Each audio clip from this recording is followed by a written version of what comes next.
Good morning, everyone, and thank you for tuning in to SnapNrack's Ultra Rail Configuration Tool webinar.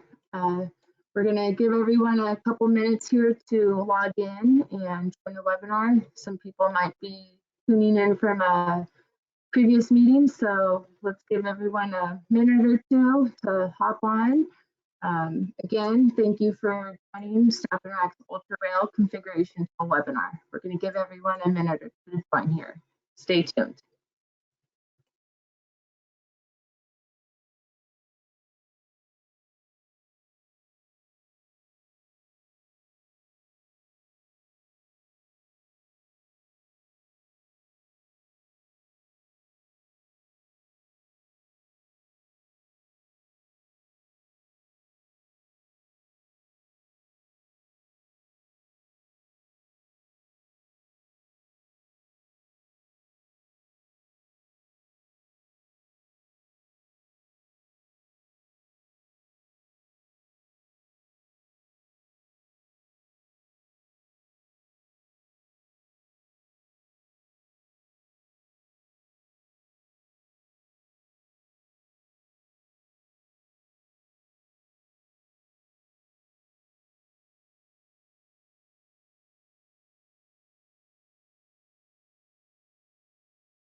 Okay, good morning, everyone, and thank you for joining SnapNrack's Ultra Rail Configuration Tool webinar. I have Barry with us, our host, and he will be walking us through the Ultra Rail Configuration Tool.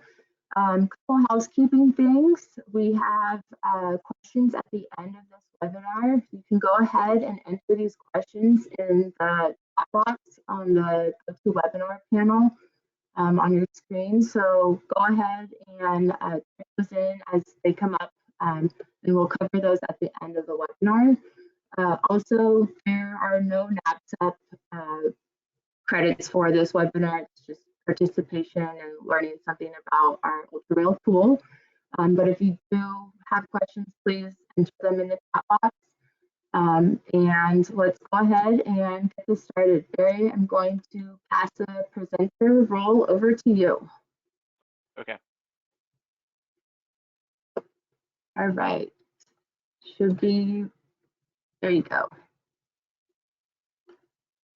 Okay, can you see my screen? Yes, we can see your screen. Which one do you see? We see the PowerPoint. You're all set. Okay, hi everybody. My name is Barry Huseby. I'm an applications engineer at SnapNrack. I may or may not have spoken to some of you on the phone, but over the years, I've probably spoken with most of our customers. So today we're going to go through the Ultra Rail configuration tool. We'll go through some general layouts. We'll try a couple of different scenarios, and then once we're done with that, I'll give you a little run through of the website and where you can find, more information on our system and supporting documentation and things like that. And after that, we'll have some time for questions. So again, like Jill said, if you guys have any questions, go ahead and write those down in the chat box and send them in, and we can discuss them at the end of the webinar. Okay, hold on just a sec. So one of the things when I get calls from people is that like the tool is doing something weird, it's not working correctly. Well, one of the first mistakes people make is that they bookmark the tool in their browser, and then when we make an update to the tool, it doesn't update their bookmark, and so they end up with something that doesn't work. So it's one of the things that happens a lot. So to navigate to the tool, the best place to start is just on our website, and at the top you can see all of our different places you can go in our website, and so you choose the configurator tab, and it gives you a choice of which system to choose. and today we're doing a webinar on the UltraRail tool.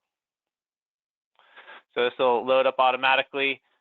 Again, if you wanted to go back or you wanted to visit other parts of our website, all the same tabs are available at the top there. So a couple things about the tool. There's a couple different pages that you navigate through. There's still, again, information about our website and about our company all around it. First thing you'll notice probably that pops out at you are these plus signs. These are for more information. So for instance, with the module brand, there's some modules have been tested with our system and are UL approved with our system. So for a list of those, you would go to our installation manual, and there's a link there. Some more information on the exposure categories, for instance. Things on snow load, it'll say, check with your local jurisdiction if you have any questions or you need to find out what your requirements are. So what I'm going to do is I'm going to run through just a sample project, and we'll come up with a bill of materials, and then I'm going to make that project a little more complicated, and then we'll keep going. All right, so let's see here. Name of my company is Solar Bum.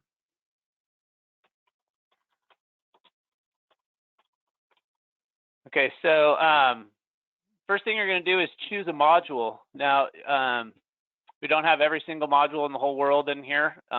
We try to keep up to date, but a lot of times we're behind with what modules are current or not. So we have just about everything in there.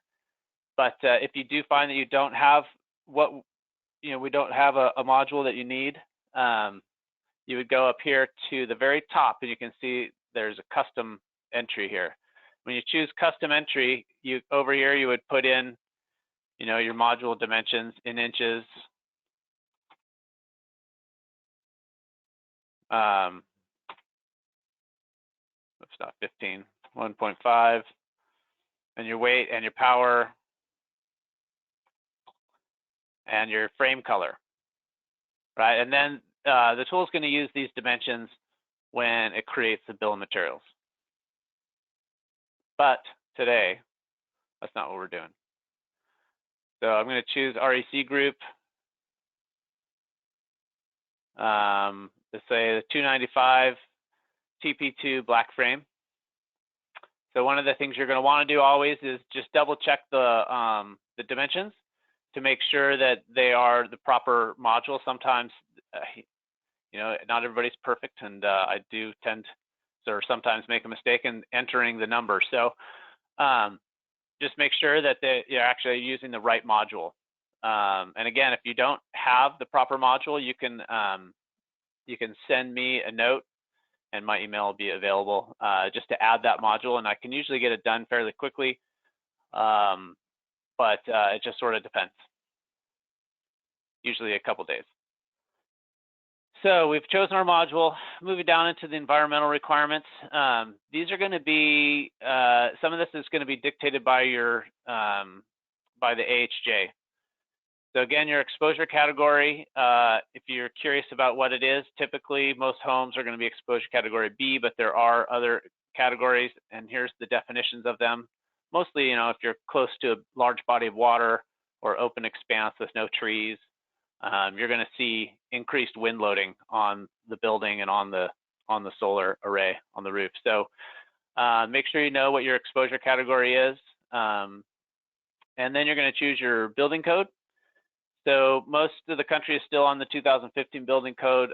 Other parts of the country have started to adopt 2018, and then even in some places you still find like 2006.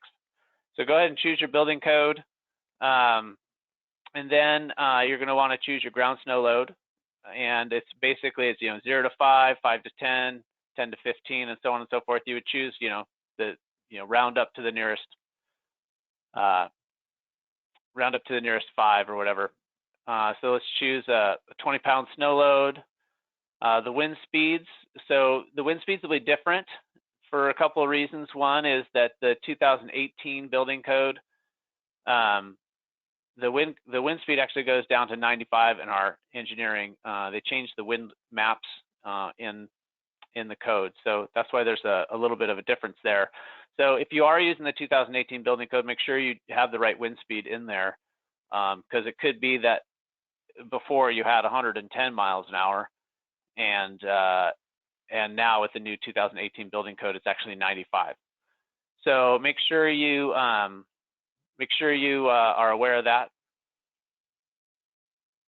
We're going to go back to 2015, 110 miles an hour. We're going to bump that up a little bit. Let's say we're somewhere, near the coast. We might see some higher winds. Now, again, these numbers, the snow load and the wind speed, these are going to be dictated by your local jurisdiction.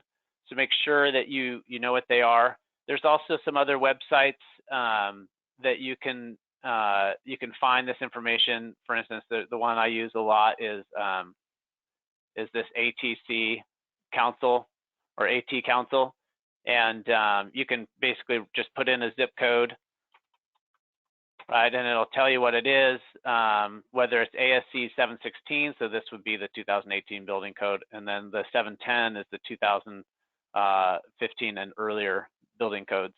So you can see the miles per hour has changed in some places, right? 95 for where I live now, whereas before it was 110. Okay, and then risk category is, for a residential home, risk category 2 is appropriate. Also, you can find the snow loads. I happen to live in the mountains, so it's anywhere from 1,000 feet to 7,000 feet. So, they can't just say this is the snow load for your region. So I just happen to know that mine's 40. Okay, so that's your wind speed and your snow load. The raptor spacing, this could vary. Most homes are 24 inches on center. Some are 16. It really just depends on where you're living and what kind of snow load your area sees. But you never know. Sometimes people do crazy raptor spacings. Also, if you have purlins, like let's say maybe more of a commercial roof or something like that, instead of rafters, then you can choose a larger number like 48 or up to 60. Okay, let's see here. Now for roof attachment, we've got a lot of different roof attachments. We have your classic composition umbrella L-foot, which is our umbrella flashing and L-foot, and we got the different types of L-feet, black and silver L-feet, black and silver flashing. We have the other products we have is the tile replacement kits, the tile hooks, our standoffs, 1-hole and 4-hole, and then we also have the HD kit, which goes up to 7 inches, and the CSBs and MRBs, the hanger bolts, seam clamps, and we also have a like just a 90-degree L-foot. So if you're installing just directly to some roof surface that's doesn't require flashing, or maybe some third-party roof attachment that you're attaching our system to, you would choose that L-foot. But typically most people are using the comp L-foot on a comp shingle roof. All right, so end clamp preference, we have 2 different end clamps. We have an adjustable end clamp and a universal end clamp. The universal end clamp comes up underneath the panel, and you can flush cut the rail to the module, and then when you put the end cap on, it looks real nice. It's more of an aesthetic thing. Some people really like it because as long as the module has a lip on the frame, you can attach the module using the universal end clamp. As far as speed, so it looks better. It's a little more versatile, but as far as speed is concerned, the adjustable is it's a top-down clamp, and the downside is that you get a little bit of rail sticking out at the end, and aesthetically, it depends on your customer, I suppose. So you choose your end clamp. Skirts skirts are a aesthetic addition to the system. Most of you probably already know what it is, but it basically just puts a little skirt in front. If you would like more information, you can always go to our link there. But let's just go ahead and choose a skirt for this particular system. And then the tool is going to automatically create or add that stuff to the bill of materials. Okay, so rail finish, you can choose 3 different rails finishes. We have black, silver, and mill. Depending on your distributor, you may or may not have access to mill finish rail. Okay, but see, now most of the time people want to match their, the module frame color with the rail. Makes it hide better and look better all around. So we can choose black. I'm going to match it with the with our REC module. 3-rail option. This is something that's special for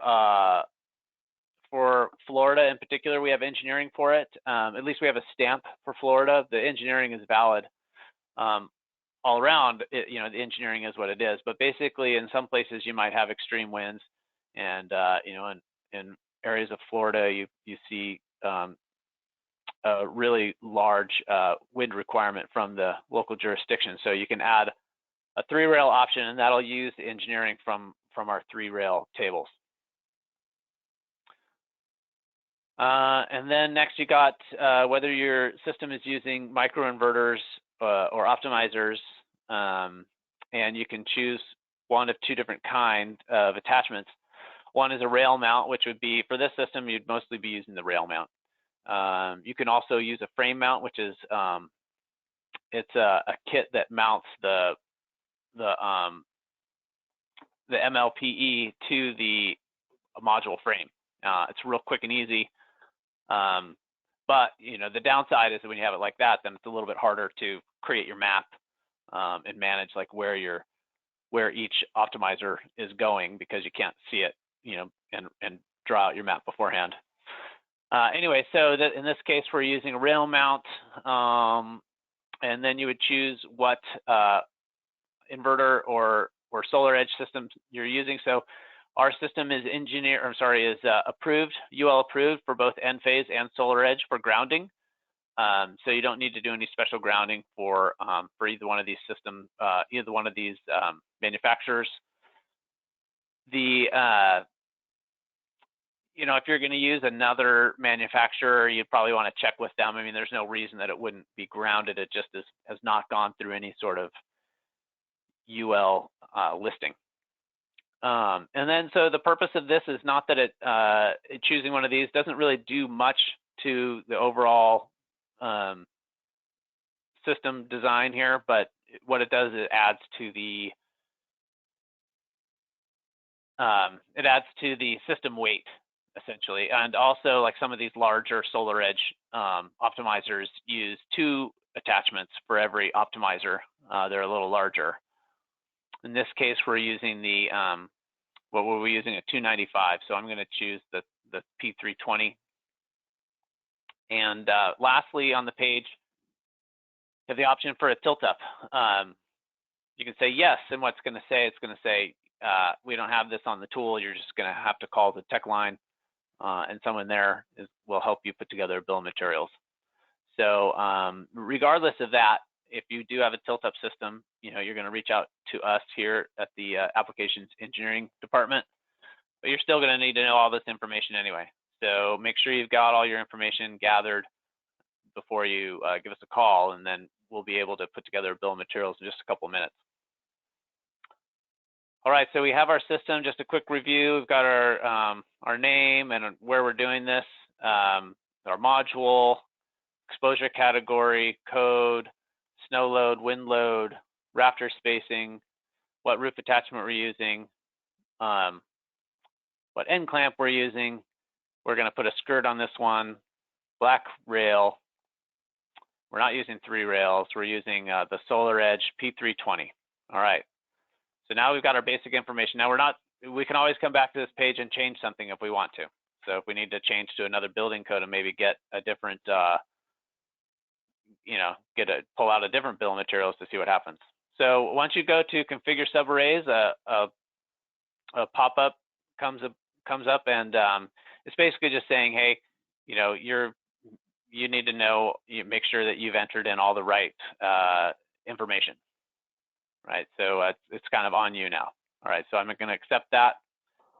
So now you come to our array configuration page. You have two options with UltraRail. This actually is not the right drawing, I need to fix that. But UltraRail 60, which is a stronger rail, it's a little bit taller than our UltraRail 40 or UltraRail 40, and this is what we're going to use today. But here's where you would choose which rail you're going to use. And depending on that rail choice will change potentially what your attachment spacing is. So we should be able to choose this and take a look here. Well, it didn't change anything, so it must be the same. So we're going to choose UltraRail 40.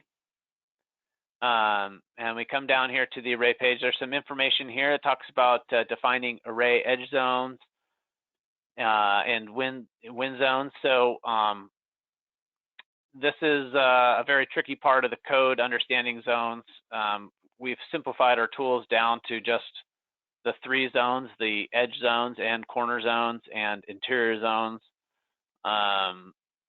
For the 2018 building code, that just to let everybody know that the 2018 building code is much more complicated, and our tool kind of dumbs it down a little bit and looks at the worst case scenario and chooses that as the roof attachment. So if you are working within the 2018 building code and you need to optimize your system to use the least amount of roof attachments and the longest span between those attachments, then you should give us a call and we can come up with the appropriate bill of materials. But there's you know, that's a whole nother discussion. And again, you can always call me if you want to talk about the new code. I can discuss that over the phone. But again, we're just working with the 2015 code right here. The roof we're working with is about, let me see, it's going to be 24 degrees. If you're, sometimes you get a job and you're like, oh, it's a 4 and 12. What does that mean? Well, right here, I've got a little lookup table. So 4 and 12 here is 18.5 degrees. But we're going to go with 24 degrees right now. Our roof height, the mean roof height, this is the part where the solar is getting attached to the roof. The mean roof height is essentially, you know, halfway up the roof. How high is that off the ground? And today we've got a single story roof. It's going to be 15 feet up. So now you can see my attachment spacing changed because of my roof pitch to 72 inches. And that's for the UR40, and that's because we have, because I guess the snow will slide off a little better, maybe the wind doesn't act on it as tough. All right, so this particular job here, let me see. Okay, we're gonna look at this roof right here, just a real simple roof layout. Now, one of the things, you know, before you start using our tool is a bill of materials generator. It lets you know what kind of things you're going to need in order to build your build the solar array. But it's not a design tool. Like you're not looking at a picture of your house and drawing something custom or anything like that. It's pretty limited to just, you know, these are the parts you're going to need. So here's this array. It's 2 rows, 1, 2, 3, 4, 5, 6, 7, 8. So I already have my array, 8 by 2. All right, so here we go. We're 2 rows and 8 modules. Okay, and then we had a gap. So we have an obstruction on the roof. So we need to remove these 2 modules. So we click it once. So if we end up clicking one of the modules once, it becomes an edge zone module. So here it's going to potentially see a reduced rail span for that area. All right. You wouldn't normally have an edge zone, one single edge zone module in the middle of the array. But if I click it one more time, it disappears. So now there's no module in that zone. Right, so now we just created this pretty simple bill of materials for an array with a little obstruction. Remember, that was right there somewhere. And we're going to go to the next step, which is configuring extra materials. So right now, the bill of materials represents a minimum amount of material for the job, right? This is all minimum numbers. If you want to add extra, you can add extra using the arrows, right? Or you can just enter the number in. I want 20 more of those, right? So that'd be so you can add basically more rail, more splices, more end caps, whatever you wanted to add. Now remember, we talked about this having the skirt, right? So it did drop in some extra skirts and some extra frame mounts in there and skirt end caps. And then again, we put in 14 modules, so it gave us 14 MLPE kits. Okay, so this is your basic bill of materials based upon everything we just did. Again, you can put in extras if you wish. Now we get down into another section, the rail order. This sometimes confuses people. The rail order could either be individual or packaged quantities. It defaults to individual because that is what we're showing at the beginning. We're showing, hey, you need 8 rails. If you are buying from AEE or from another distributor who sells rail in boxes and ships them directly to your job site, you're going to want to choose packaged quantities. And then instead of 8 individual rails, it gives you a box quantity of how many you need. Okay, so in this case, we're using individual. We're buying from a local distributor. Then there's some extra ancillary pieces which may or may not be desired. We've got smart clips. Again, if you need more information on what our smart clips are, you can go to different parts of our website to find out. But they're basically wire management clips for clipping to the module frame. And we've got some bigger ones, some smaller ones, and some bigger ones. XL, of course, is the larger one. The Smart Clip 2 can hold 2 PV wires.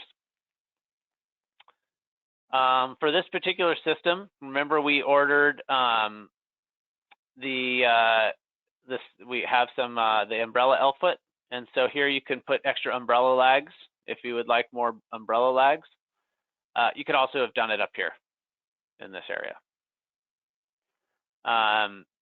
There's leveling extensions, which are sometimes a roof will be really wavy, especially if they're older, and sometimes an L-foot doesn't quite have enough vertical capability or vertical space to flatten the array out, and you'd have and you want to have a nice clean flat array in a single plane. So a leveling extension is something you can add to the L-foot, and it just kind of lifts up that one area.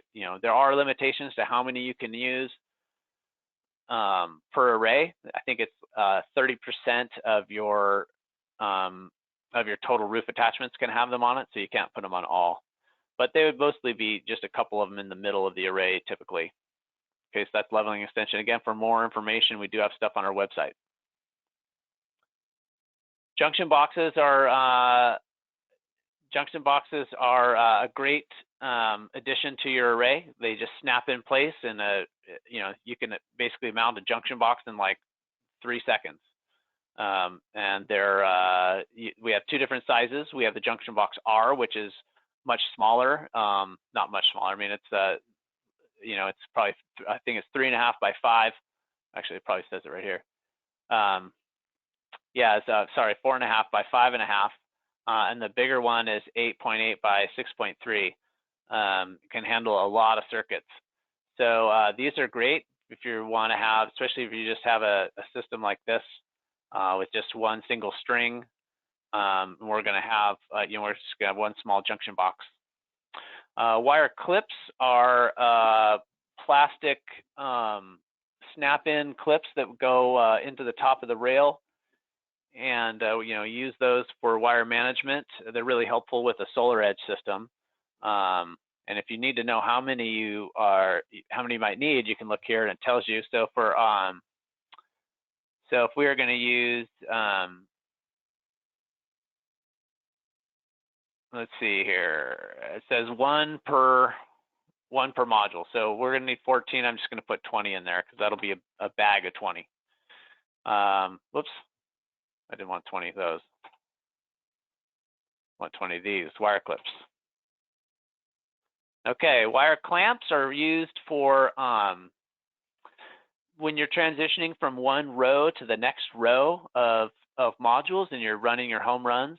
The wire clamps are basically, instead of using zip ties to attach, which, you know, zip ties over time are going to fail, and then your wires are going to be dangling down and you know, sitting on the roof surface. The wire clamps are meant to last more than the lifetime of the system, and they keep the wires up off the roof. And there's a couple different kinds. We have one that's for the old N-phase M250s, the engage cable, and then the new IQ cable and PV wire use the universal one. So if you want some wire clamps, we're going to choose some wire clamps in this system. Whoops, what did I just do? Hold on, let's go back. All right, so wire clamps. For this one, I'm going to want the universal wire clamp. I have 2 rows. You can see like how many am I going to want? You know, I'm going to want 2 per row of modules. So basically, I'm going to want 1 coming out of the junction box, and then I'm going to have 1 at the end, and it's going to jump to the next one. So I'm going to want 3 for my system because remember we're just 2 rows. So 3. And then array edge screen. This is also known as the critter guard. It's for keeping animals or birds out from underneath your array. Sometimes people have problems with squirrels or pigeons. The array edge screen will keep them out. And lastly, we have conduit support. So if you're going to be running conduit across the roof, we do have conduit supports. We have it for 1 inch and 3/4 inch EMT. Clearly, we're not using the tile mount here, but we are using a comp mount. We're going to use some 3/4 inch EMT. I'm going to run over to somewhere. I'm going to want 2 of them because I want 1 at one end and 1 at the other end. I'm only going a couple feet. You have to adhere to the NEC for how often you're going to need an attachment. But the conduit support is basically a flashed mineral lac where you can just drop your pipe into that and tighten it up. All right, so we've added a few extra products for wire management, and looks like that's about it. And now we're ready to go to our final bill of materials. All right, so the last page here brings you to sort of an area where, or a part of the tool where you're just going to review everything you put in. So you put in, you know, your company name and where it is. It tells you what the bill of materials number is. Sometimes if people have forgotten something or they need help, they can use that as a reference number, and I can go back in and look at that bill of materials. The module data that we put in before, and what system we're using. And again, this is the module information, what the size and the color and everything, and the power is. We have our building code and the wind speed and snow load, the raptor spacing, exposure category, and which attachment, right? The rail, color, all the other information we put in there. We didn't use the array edge screen, so you can see it doesn't have anything there. And we're using a UR40 again, okay? Now, subarray details, it gives us a little detail on what we needed for that, that particular array that we did. So remember, it was 14 modules. It's going to take 8 rails, 2 splices, mid clamps, end clamps, no edge screen. It's going to have 18 roof attachments, and 72 is the rail span. Then here's the bill of materials that came down, and whether we had any extras would have shown up in there if I had put in some extras. And then our total number there. All right, so that's the bill of materials. Now, you have a couple options for an output, because this doesn't really do you much good, and you can't really save it. So a couple of things. One thing you can do is you can export it to Excel.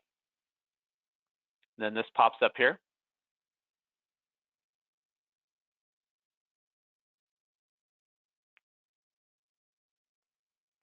Now the Excel thing is, what's nice about Excel is you can come here and you can copy your bill of materials, and you can make your own Excel spreadsheet or whatever. But it is not a protected sheet, so I can go in here and I can change these numbers, but now they're not the real number, right?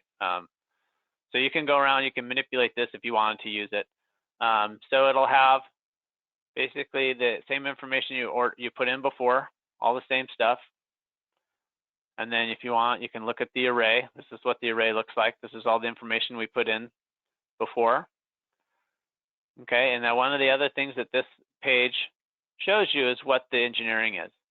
And we'll look again at this when we look at the PDF, but it tells you, using our structural engineering report, you find that the maximum allowed is 73 inches for both zone 1 and zone 2. Corner zones goes down to 65, but we didn't, actually we can't put in corner zones into the array. That would be something you would have to take into consideration on your own. But it tells you what your maximums are, and then your maximum rail cantilever. Okay. Now you go down here, and since the Raptor spacing is 24 inches, it's going to default these numbers here to the nearest multiple of 24. So we have 72, 72, and then 48 in the corner zones. And it tells you what the maximum cantilever is, which is, basically a third of what your maximum is here. Okay. And then the array skirt, we do have an array skirt on this system, and the maximum span, so that's the distance between the skirt attachment pieces, is 48 inches, and the maximum cantilever at the end of the skirt is 9 inches. And remember, because we chose a skirt, it chose to have a skirt here, and a skirt here, along the exposed bottom edges of the array. All right, so that's the Excel output. You can also choose a PDF, and the PDF is the one that I prefer more, just because it's something, if you had to, you could submit to your AHJ. Has all the same information that you had entered in before. It's a little easier to read than Excel output. Also has some more information on array square footage and distributed load. In this case, we came up to 2.7 pounds per square foot for the entire array. So that's your first page again. Remember all the information we entered in before, a little bit of a summary, and then we move on to the bill of materials that we had before. And then into the array page. Now it does tell you row by row what's going on here. Okay, so the first row is 319 inches and a half. And then you have, it's going to be 4 sticks of rail. It's going to have that many mid clamps, that many end clamps, that many splices. It's going to have 10 attachments. So 10 attachments means you have 5 across the top and 5 across the bottom. The tool doesn't tell you where they are, but you're going to have, because we're not sure where you have to put your array in terms of where the Raptors are underneath there, so we can't really tell you where it is, but it's sort of choosing the best case scenario underneath there. If you do need to know that information, you'd probably want to give me a call and I could help figure that out. But at this stage, it just tells you you're going to need 5 attachments on the top row of rail. This next row of rail is also going to have 5 attachments. And then this next set, it says 8 attachments. Well, there's 2 equal rows. So I imagine that's going to be 2 attachments on each one. So 1, 2, 3, 4, then 5, 6, 7, 8 on the bottom there. It's going to also use 4 rails, so you're going to have a rail, a rail each on a rail for each of these sections. Even though they are shorter, you're going to have some scrap there. No, you don't need any splices because you're not going to be splicing that rail in there. And then you're going to need 1 ground lug for the top row, and then a ground lug for this section, and a ground lug for that section. The rest of it kind of tells you a little more information about what you're working with here. Again, this first part was kind of the stuff we entered in. This is the engineering bin that it's in. So when we go through the engineering documents, you'll see these as tabs in the engineering, so that you can understand a little bit better. Bin 8 is the bin that is the umbrella L-foot. Again, here's the structural engineering report. It gave us 73, 73, 65 for the different zones, and it gave us our different max cantilevers. The max cantilever just transfers to the next one. You don't have to, it doesn't change because you're defaulted to the nearest rafter spacing. So here's again the defaulted to the nearest rafter spacing, 24-inch rafter spacing, 72, 72, 48. There's 14 modules, no edge screen, that's the array power. The skirt is going to be the maximum span, again, is 48 inches. Maximum cantilever is 9 inches. So you'd want to make sure that you set your skirt attachments in the proper place. And also it looks up the reaction forces, which come from our engineering packet. So per inch of rail span, or sorry, per inch of rail, basically these are the numbers, the down, up, and side loads. And then over here is going to be slightly different because this is per attachment in the different zones, in the interior, the edge, and the corner zone. Now these aren't necessarily what the system is seeing. This is what the maximum allowed is for these zones. Or no, actually this is the load that the attachment is seeing. Sorry, misspoke there. And this is based upon all the information we put in before: the wind speed, the snow load, the roof pitch. But one of the things is, you might have something that's 24 inches in. You might have a 24-inch span somewhere in there, and so it's going to be it may be different than this. This is basically, these loads are the maximum that any one of those attachments will see for this particular array. Okay, so that, in a nutshell, is the configuration tool.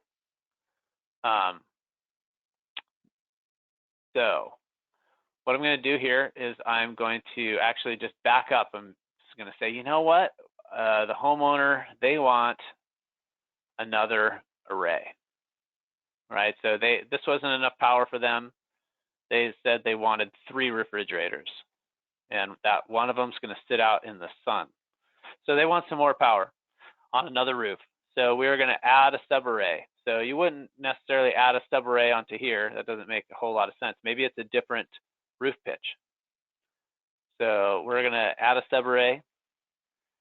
And yeah, this one's going to be on the steeper part of their castle. So we're going to be close. We're going to be at 30 degrees. Let's even go steeper than that. Let's say that's at a 45. They're vaulted ceilings. And it's way up there. It's over 30 feet high. So it's going to be a fun one for you guys. Harnessed up there at 45 degrees, really high off the ground. So we have, this is going to be a big array. It's going to be 4 rows. It's going to be 10 wide. So they've got a really gigantic roof sticking way up there. It's got a plumbing vent in the middle there that we're going to make some space for. The other thing is this roof takes up the whole roof, right? So now all of a sudden we are in the edge zones. So remember the edge zones, if you're not familiar with roof edge zones, they're essentially 10% of the least horizontal dimension of the building. So in this case, our building is 50 feet by, I'm not very good at math here. Let me see, 50 feet by 60 feet or something like that. So being 50 feet wide and 60 feet long, you choose the least of those two dimensions, and that's going to be the 60 feet. I'm sorry, 50 feet. And then, so 10% of that is 5 feet. So if you have an attachment that's within 5 feet of the roof edge, then you need to account for that for the wind loading. So we're going to make those edge modules. So the bottom row is only 6 inches from the edge of the roof. So these are all going to be edge.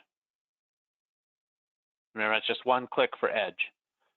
And then this is also, these ones also were right up near the edge of the roof. And this is right up near the peak. Okay, well, this other side, we're just going to say that these modules, there is more space over there, so these aren't right on the roof edge then. Okay. So here's a little bit different array. But it's, again, this is the second array. All right, so we're going to configure extra materials. Now that we have two, we're going to need probably 2 junction boxes. And we're going to need a lot more wire clips than that. We're going to get 100 wire clips. And I'm just throwing some numbers out there for wire clips because I'm like, you know, we can have some extras for the next job, but it's a lot more modules. Now we're at 50 modules, so I probably could get away with 60. Universal wire clamps, we have more need there because now we have multiple rows. Remember, what do we have for rows? We have 1, 2, 3, 4, then 5, 6. So we have 6 rows. So that's going to be wire clamps. So 6. We want 12 of those. We're no edge screen, and we're going to need more conduit supports because we have 2 arrays now. So we're going to add another 6 more. Again, I'm just sort of doing this arbitrarily. I'm not looking at any particular plan. All right, so we've added some extra stuff. Got some more things, a lot more things now. We have the extra rail. Okay, here's our new bill of materials. Again, all the information we put in there before. Now we have, you can see in the subarray tab here, we have 2 arrays. It tells how many modules, how many attachments, and whatnot, and what the max rail span is. It gives a bill of materials, and now we can export it either to Excel or PDF. Let's just look at the PDF because that's a little bit easier. And let's just look at it real quick. So again, all the information, I'm not going to go over this much more. The bill of materials, the first array, we already looked at that. The second array, now you can see that it's got some different number of attachments. Well, actually not a whole lot different. You know why? Because zone 2, even though these are edge modules, I didn't set it up where zone 2 was less than zone 1. So sorry about that. I should have made that a little more difficult. But so yeah, so you can see that there's actually the same number of attachments even if it is edge zone because the max rail span is still greater than 72. Okay, so lastly, I want to cover real quick. Let's say we've got another roof, and this other roof has, or let's say that's the first roof that we had actually had a row of panels in landscape over that. Well, I can't do mixed arrays on this. So if I'm going to do a landscape row for this array, I would still need to go here. So it's going to be, what do we say, it was 24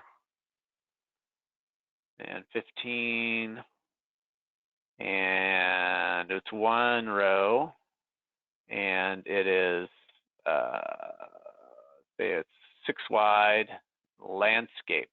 So I choose all those. Now it shows me a landscape array. configure their extra materials. That's going to go on top of that one, and I can export to the PDF.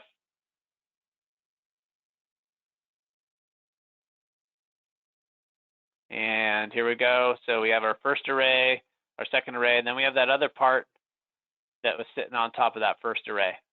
And it's just going to have to be a separate grouping. Which doesn't affect anything, but it's just a little bit confusing if you have a mixed array and you need to go landscape.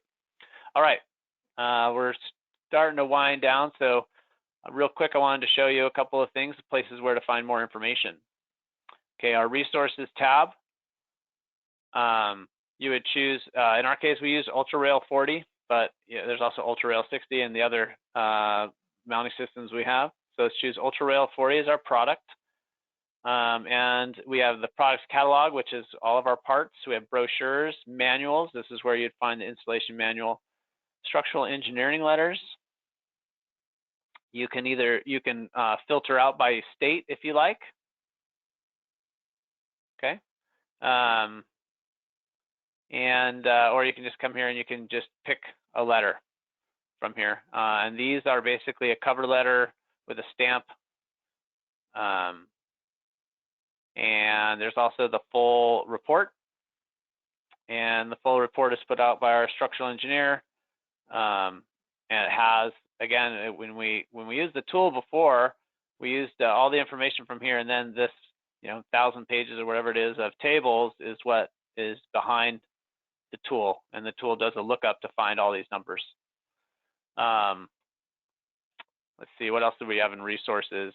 Resources, we also have data sheets. So if you want to know more about the adjustable end clamp, you can take a look. You can pull up a data sheet. You can see what it looks like. Or if you need to submit that, that's where that information is. We have system drawings. So if you have, what were we using? We were using the comp kit. It's on here somewhere. My eyes aren't good enough though. So let's just say, oh, here it is right here. So this is the data sheet, or sorry, a penetration drawing for our comp kits. So you can see it's got the flash in, the L-foot, the UltraRail attachment kit, and all that good stuff. All right, and what else do we have? We have drawings, technical bulletins would be some other information about our system, and there's also some videos. And with that, Jill, I think I'm done, and hopefully we have a couple of minutes here for questions.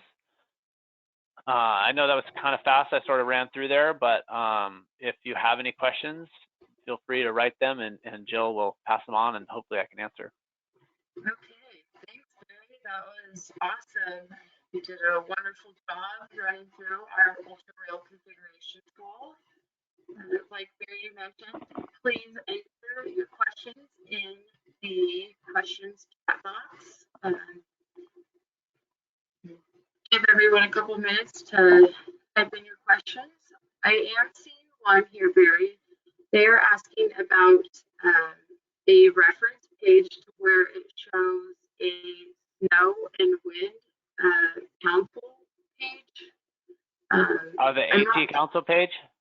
Yes, they're saying council.gov, if they remember it correctly. It's a consulting page to the snow and wind references.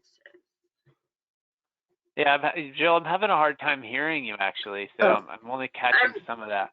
I'm sorry, can you hear me better now, Barry? A little bit. So the AT council page is not our page. This is something that I found in my own searches, and this is just a way to find the wind and snow load for your area. It may not be right. This is something that's a third-party place. Really, the best source for this sort of information is your local building department. But if you're just putting together a bill of materials to try to get a cost estimate, you could go off what numbers are here. Does that answer that question? I believe so. I went ahead and sent the link over. Hopefully that is what they were referencing. If not, they can follow up separately. I'm not seeing any other questions right now. Let's see.